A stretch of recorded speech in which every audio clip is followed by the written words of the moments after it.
De la misma manera, yo me pasé por Palacio Nacional.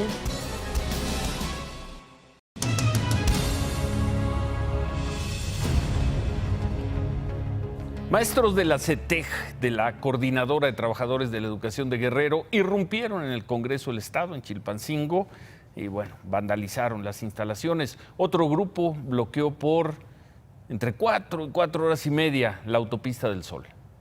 Absoluta organización. Así iniciaron las protestas de los maestros de la CETEG en Chilpancingo. La marcha llegó al Congreso de Guerrero, donde tiraron la reja de la entrada principal y luego irrumpieron en las oficinas.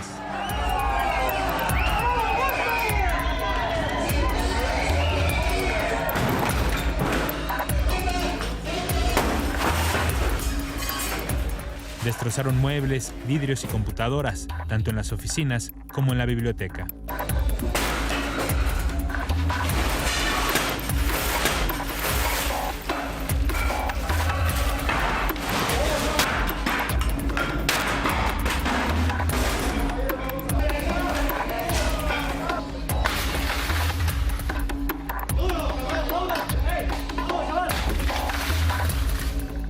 Pero la protesta no terminó ahí. Señores, señoras, se les pide una humilde disculpa a todos, ¿sí? Porque esto no lo causamos nosotros. A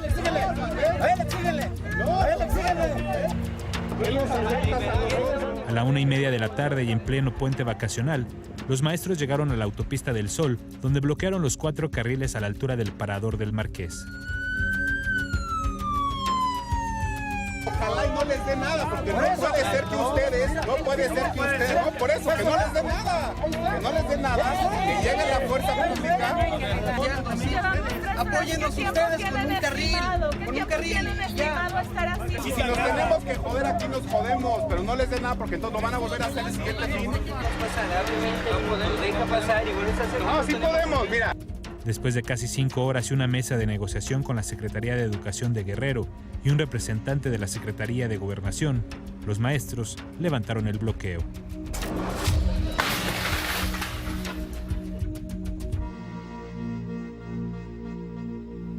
¿Quién se hace cargo de esas 5 horas que perdieron tantas personas hoy? ¿A cambio de qué? ¿Porque era 1 de mayo?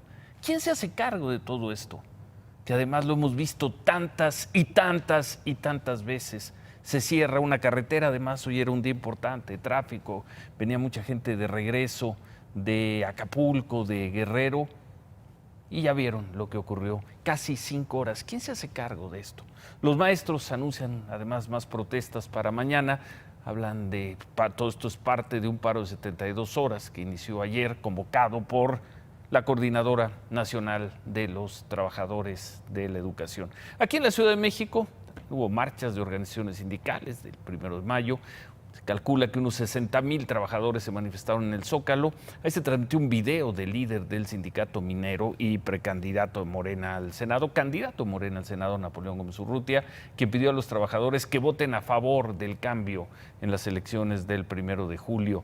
También hubo marchas por el Día del Trabajo en buena parte del país, hubo en Oaxaca, en Michoacán, en Chiapas, en Hidalgo. Ahí los maestros protestaron contra la reforma educativa y exigieron mejores condiciones. En Puebla se calcula que 10,000 trabajadores de varios sindicatos exigieron mejoras salariales, pero el conflicto estuvo en Guerrero.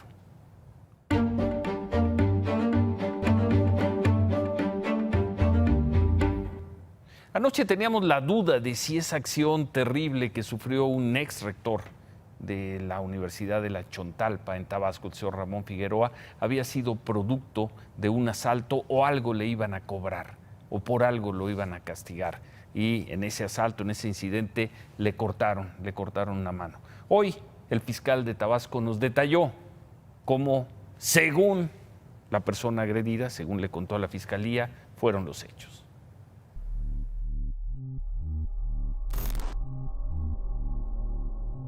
El ex rector de la Universidad de Chontalpa tuvo que detenerse sobre la carretera Villahermosa-Teapa a la altura de la comunidad Villa Aldama porque se le ponchó una llanta.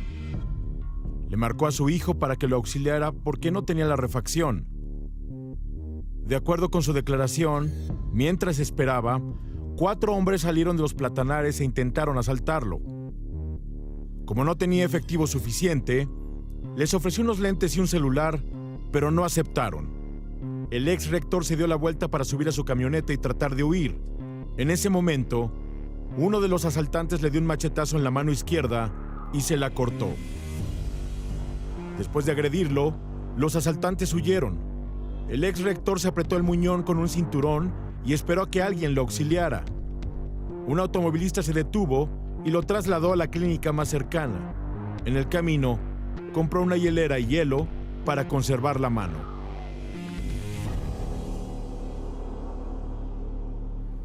El fiscal de Tabasco, Fernando Valenzuela, descartó que la agresión haya tenido que ver con un ajuste de cuentas. Por cierto, hoy se dieron a conocer estas imágenes, las vimos al inicio del programa, en la estación Telereportaje de Villahermosa. Se grabaron después de la cirugía de reimplante de mano al ex rector.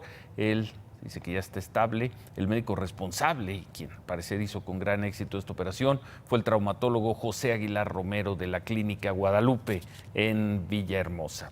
Y bueno, hablando de delincuentes, grupo de personas atrapó y golpeó a 2 asaltantes de transporte público en Valle de Chalco, en el Estado de México. Esto ocurrió, son imágenes de ayer, hoy se dieron a conocer. Así reaccionaron las personas que iban a ser asaltadas y así trataron a los asaltantes. Ya es una mamada, siempre están atracando. Está bien que les partan su madre por culero.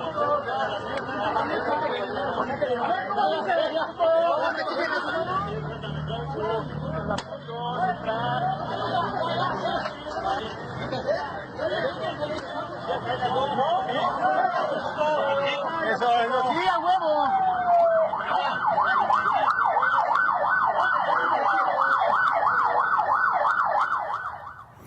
Bueno, la Secretaría de Seguridad Pública del Estado de México informó que a estos 2 hombres los detuvieron, ya presentaron ante el Ministerio Público, aunque esta noche nadie se ha presentado a denunciarlos.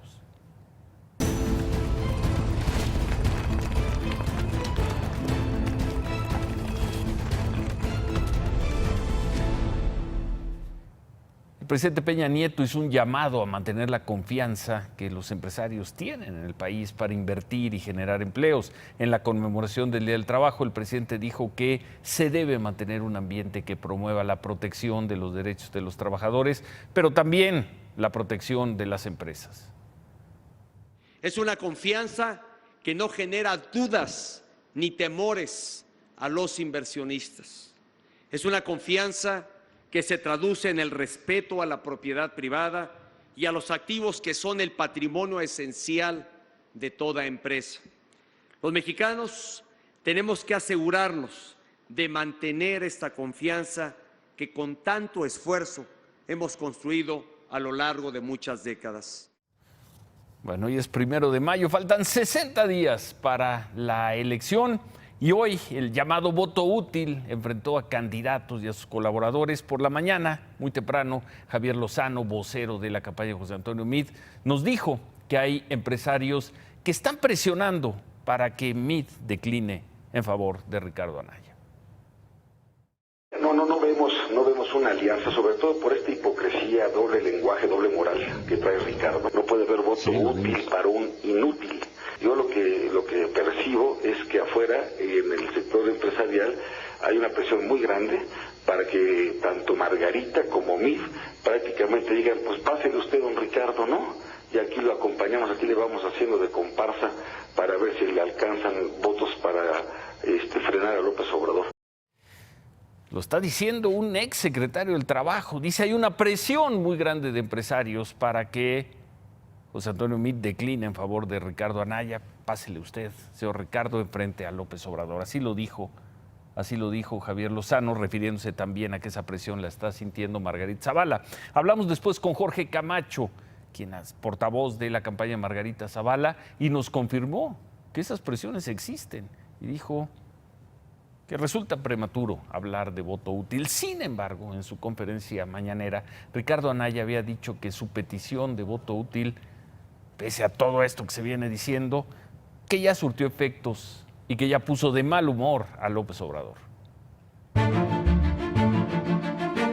El llamado al voto útil lo tiene muy nervioso, lo tiene espantado porque él sabe perfectamente que la mayoría de los mexicanos no quieren que él sea presidente. Yo reitero mi llamado al voto útil, aunque le dé miedo, aunque le preocupe, a López Obrador.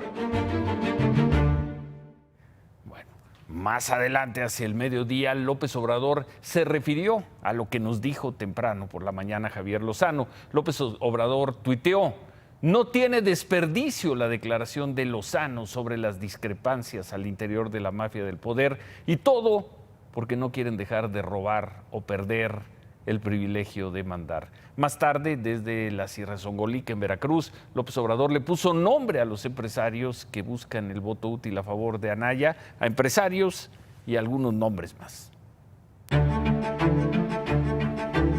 Tengo los nombres.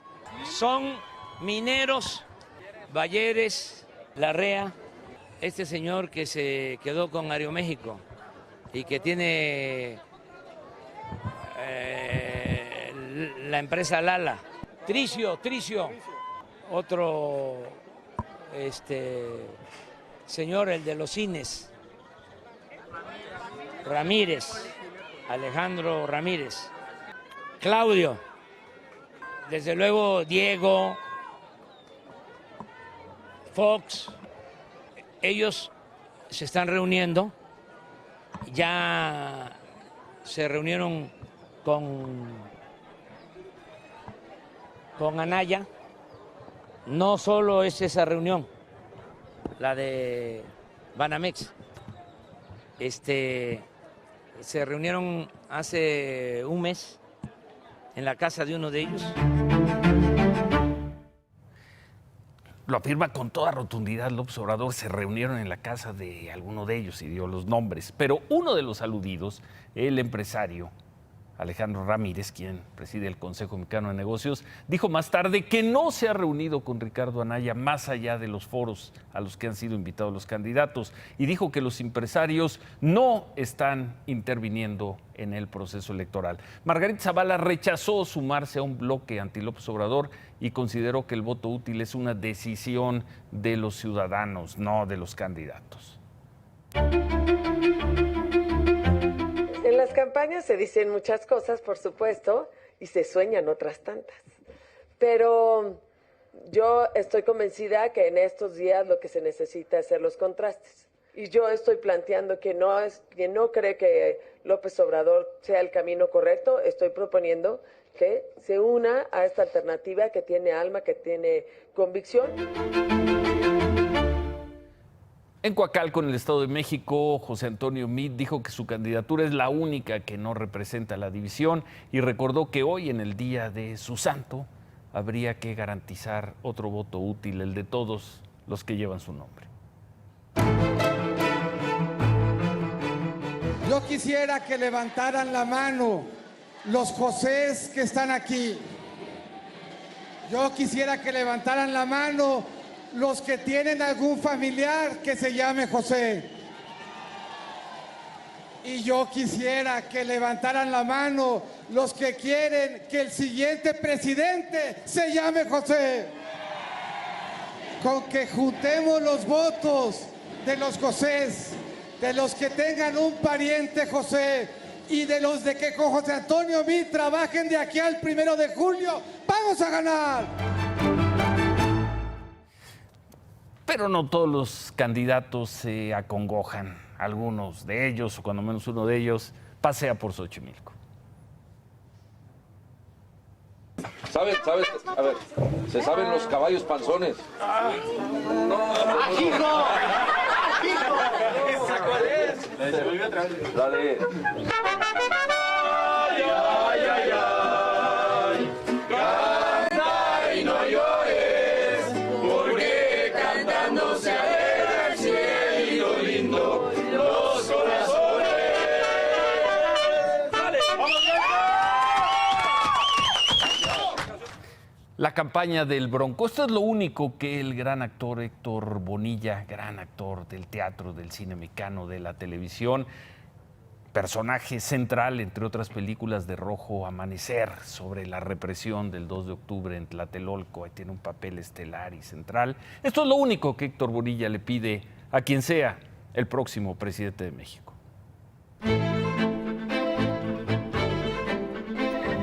Lo único que te pido es una renovación. Es evidente que es una catástrofe esta secuela de intereses creados. Que se rompa ese bloque que se ha creado del quehacer político porque no permea nada para abajo.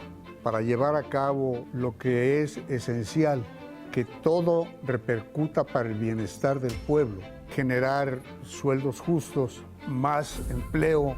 A ti te pido que cuando llegues a la presidencia ejerzas con firmeza esto para corregir este enorme vacío que tenemos. Así que estamos esperanzados en que cumplas con tu deber y apliques lo que dices que haces, lo que dices que eres.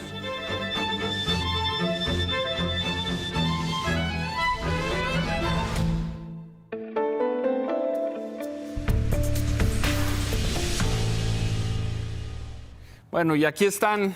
Estas son las memorias inéditas de Gustavo Díaz Ordaz, del expresidente entre 1964 y 1970, Gustavo Díaz Ordaz. Hoy comenzamos la transmisión de las memorias inéditas de Díaz Ordaz. Aquí está el documento y además es un documento mecanografiado y, como están viendo, con correcciones a mano de Díaz Ordaz. No solo tenemos esta versión, sino tenemos la caligrafía de Díaz Ordaz, 500 hojas.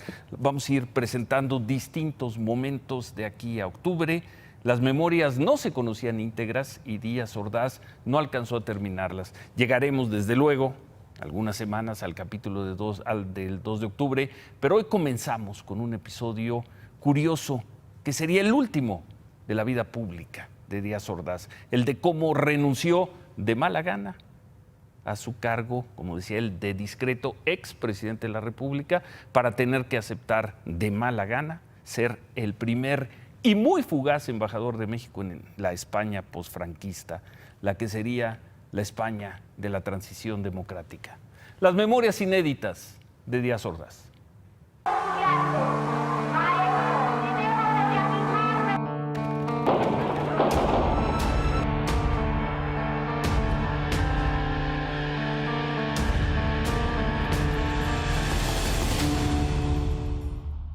Asumo íntegramente la responsabilidad personal, ética, social, jurídica, política e histórica por las decisiones del gobierno en relación con los sucesos del año pasado.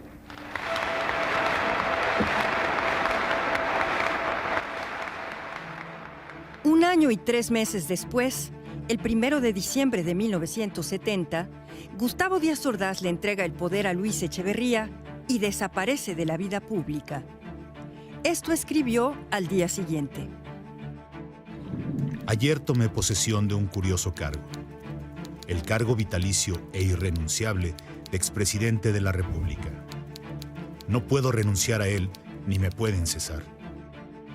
Son las memorias de Gustavo Díaz Ordaz. Poco más de 500 cuartillas que jamás se publicaron. En ellas, Díaz Ordaz repasa su trayectoria profesional, su presidencia y, desde luego, el movimiento estudiantil de 1968. México es el mismo antes de Tlatelolco y después de Tlatelolco.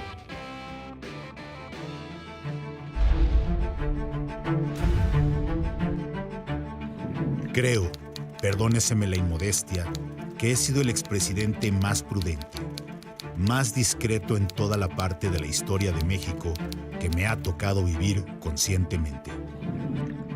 Pero en 1977 se ve obligado a dejar esa discreción.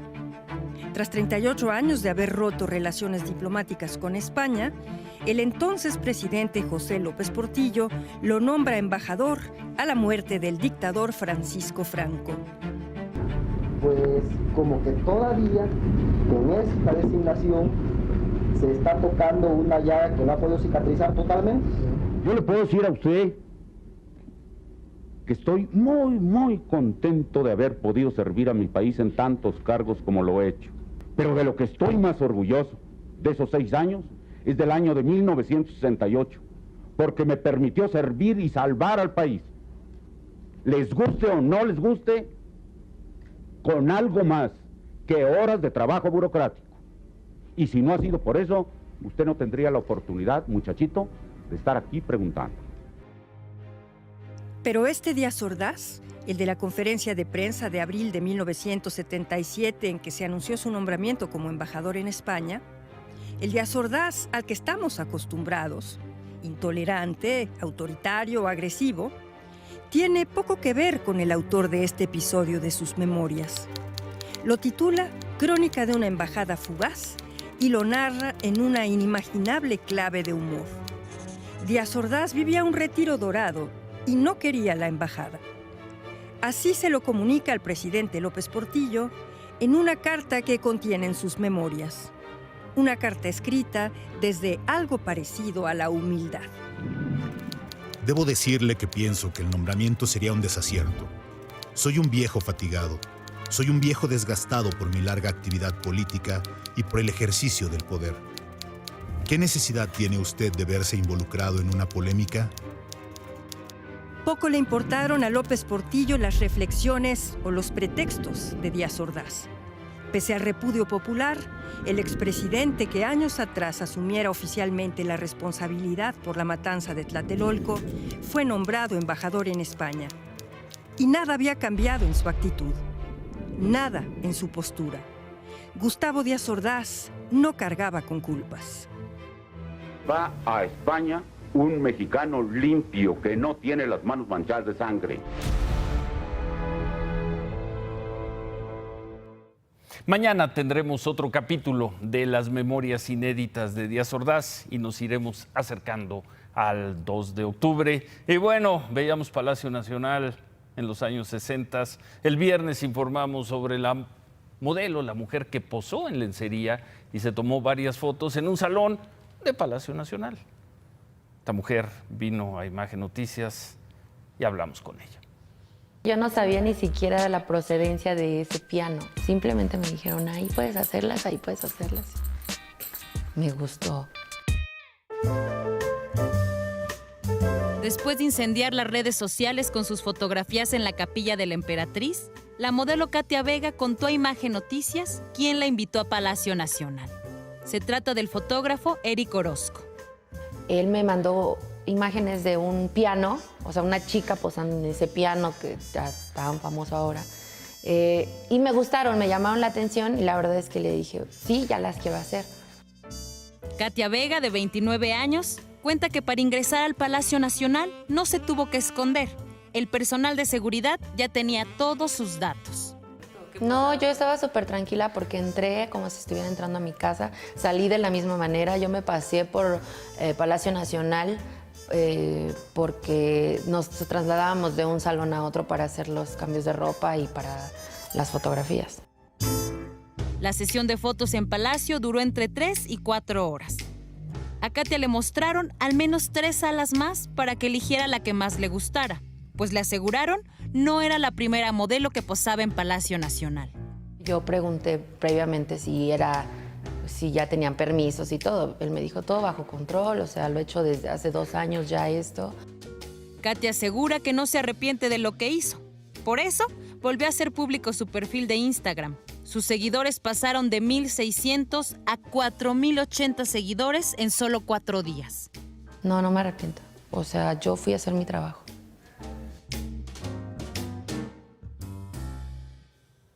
En fin, ¿qué más tenemos, Paola?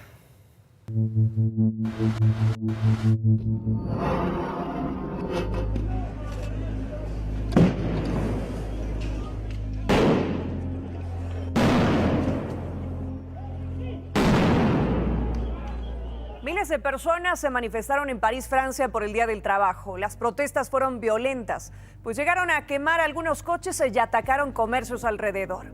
En España, las protestas se dieron exigiendo mejoras en salarios e igualdad de género. Además, en la Plaza Roja de Moscú, en Rusia, cerca de 100.000 personas marcharon. Una parte convocados por sindicatos de trabajadores y una pequeña parte por el sector comunista.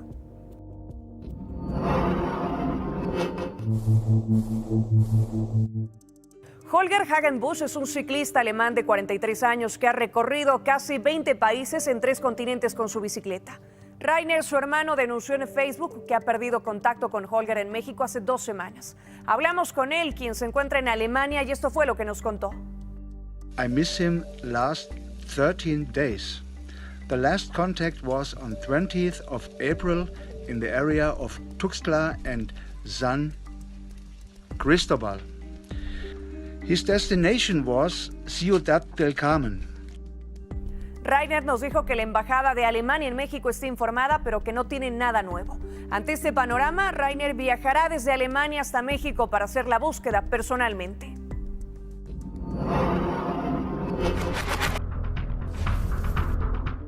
Facebook informará a sus usuarios qué sitios web y aplicaciones utilizan sus datos personales y permitirá borrar esa información. En una conferencia, el CEO de Facebook, Mark Zuckerberg, anunció que trabaja en una nueva aplicación para que el control de privacidad sea más riguroso. Esta aplicación permitirá a los usuarios limpiar el historial de navegación dentro de la red social. La decisión fue tomada luego del escándalo de Cambridge Analytica, que ocasionó que información personal de miles de usuarios se compartiera de manera inadecuada. Permiso, Ciro. Gracias, Paola. Si es una telenovela, estamos en el capítulo 2, es decir, en el capítulo final. Hoy hubo movimientos en torno al Tratado de Libre Comercio y los vamos a seguir viendo. Porque es ahora o nunca. A ver, ya vente para acá. A ver, Ya vente te para voy a acá. dejar muy de una claro. vez. A ver, sí. O tenemos Tratado de Libre Comercio en estos 15 días, podría ser a final de mes. Lo Ya cual estás dudando. No. Estoy haciendo un análisis. A ver. O tenemos Tratado de Libre Comercio, ya es que lo menciona el análisis superior. En estos 15 días, podría ser en este mes, que es un grado de desviación como de 40 metros, lo que tiene cualquier GPS. Sí. O no hay tratado. Ah, ¿de plano? O no, ya Estados Unidos dijo. ¿Y el caminando? A ver, espérame, sí va a ser caminando. Cuando llegas a la final, ¿tú crees que las finales son fáciles?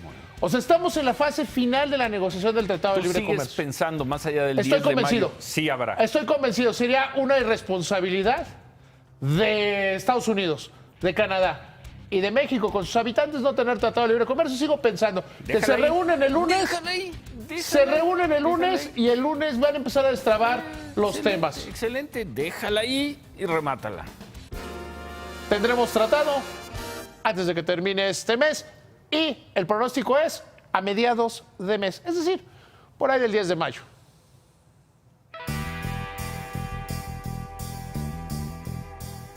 Ciro, amigos, tuvo de todo la vuelta de semifinales de la Champions. Pasión, polémica, calidad, pero en una palabra, drama. El Madrid llegaba ganando 2-1.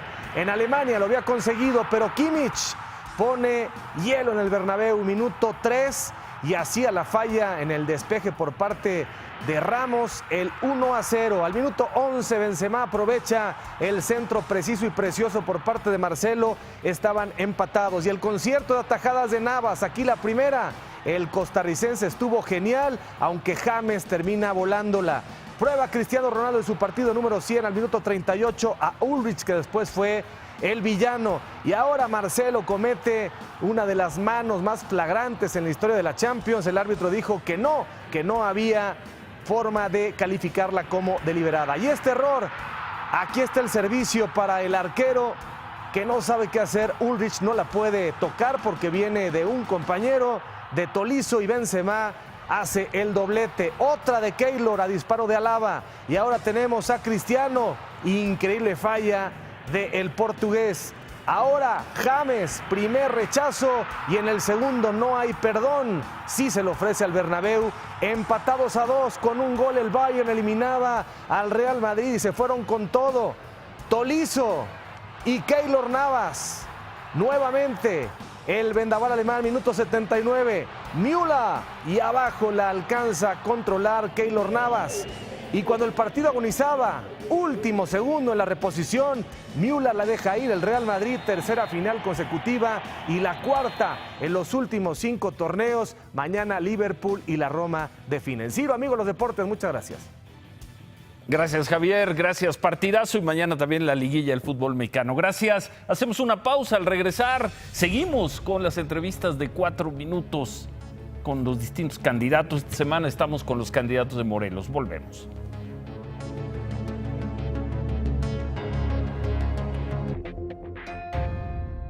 y en nuestras entrevistas de 4 minutos con los distintos candidatos a gobernadores. Esta noche, Víctor Caballero. Víctor, gracias por estar con nosotros. Gracias, Ciro. Buenas noches. Los morelenses sacaron al PAN hace 6 años y, a juzgar por las encuestas, no quieren que regrese esta vez. Ciro, en Morelos la gente no vota por partidos ya, vota por personas. Y hoy en Morelos estamos empeñados en que quienes viven en Morelos decidan por las personas y puedan contrastar en que si quieren un gobierno de continuidad o un gobierno de improvisación o quieren realmente un gobierno que genere certidumbre, que combata la corrupción. Es la diferencia, Ciro. Cuauhtémoc Blanco parece hoy, por los números invencibles, parece el López Obrador de Morelos. Bueno, decían que el Titanic nunca se iba a hundir y se hundió. Hay una diferencia importante entre popularidad, fama y confianza o certidumbre o certeza. Yo creo que hoy la fama tiene este personaje en esa posición, pero insisto, el desastroso gobierno de Graco Ramírez, por supuesto, va a tener que permitir a los morelenses decidir de otra manera. Parece que quieren a Cuauhtémoc. No. Es al que conocen más, no al que quieren más. Hoy tiene una intención de voto, pero no tiene necesariamente el voto. Estoy trabajando, mira, déjame mostrarte algo. Sí. En las últimas semanas he tenido un crecimiento de 10 puntos. Yo había comenzado sin una campaña política franca, en una posición realmente baja. Hoy tengo el segundo lugar y los morelenses tienen que decidir entre 2 personas. Bueno, ¿cómo terminaría? Se lo hemos preguntado y se lo vamos a preguntar a otros candidatos. Como un ejemplo, ¿cómo terminaría rápidamente con las extorsiones criminales a comerciantes de Morelos? ¿Cómo lo harías? Quiero afirmar rápidamente. El principal extorsionador en Morelos es el gobierno. Y yo voy a acabar con eso. Las crónicas dicen que son los grupos criminales. Bueno, es otra tarea que hay que emprender. Y lo mismo que haré en el gobierno lo haré con los grupos criminales sin ningún tipo de limitante. ¿Cuánto te tomaría? El tiempo que fuera necesario. Sé que no será rápido, pero desde el primer día de gobierno me voy a empeñar en eso. ¿Hay una cosa, acción o programa del actual gobierno que heredarías gustosamente? Mira, una sola cosa.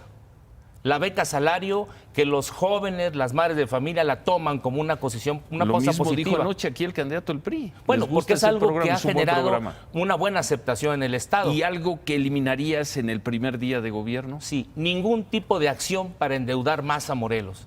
0 endeudamiento.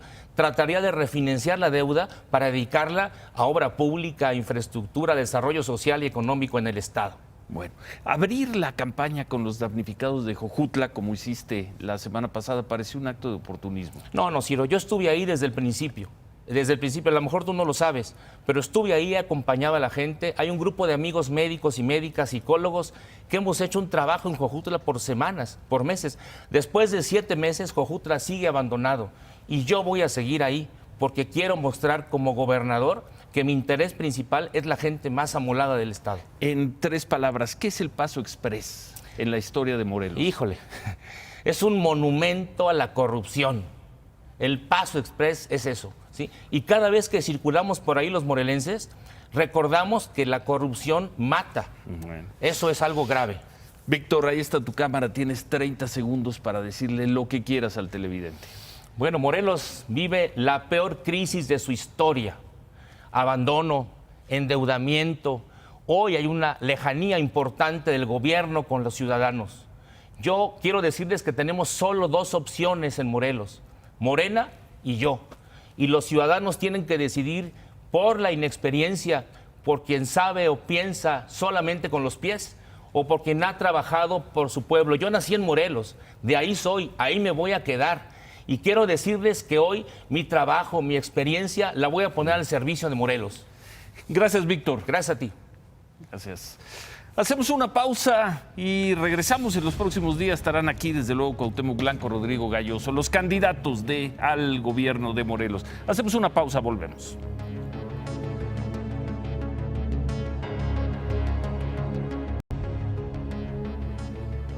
Y sobre lo que decía David Páramo, hoy el secretario de Economía, Ildefonso Guajardo, aseguró que la calidad del TLC no se verá afectado por las presiones. lleva el acelerar su renegociación, presiones como pueden ser las elecciones en México y también va a haber elecciones en Estados Unidos. En conferencia con el vocero de la presidencia, con Eduardo Sánchez, Ildefonso Guajardo aseguró que no se ha podido anunciar un acuerdo porque hay diferencias en temas sensibles, pero el secretario insistió en que tanto México como Estados Unidos y Canadá están buscando la renegociación para que todos ganen. Y a propósito de México y Estados Unidos, Mike Pompeo, un duro, es el nuevo canciller del gobierno de Donald Trump. Hoy se presentó ante los empleados del Departamento de Estado y dijo esto. So I have a great deal to learn about the State Department and how we perform our mission. ¿Cómo dijo? So I have a great deal to learn about the State Department and how we perform our mission. ¿Quién dijo lo mismo hace año y medio al presentarse con el personal de la Secretaría de Relaciones Exteriores? Se los digo de corazón y se los digo con humildad. Vengo a aprender de ustedes. ¿Cómo? Se los digo de corazón y se los digo con humildad. Vengo a aprender de ustedes. Bueno, hay al menos una coincidencia entonces entre los cancilleres de México y Estados Unidos. Los dos le dicen a sus colaboradores que llegaron al cargo a aprender. Pompeo, Videgaray. Se quedan con Videgaray, con el Estaca y con el resto del equipazo. Gracias, buenas noches, ánimo.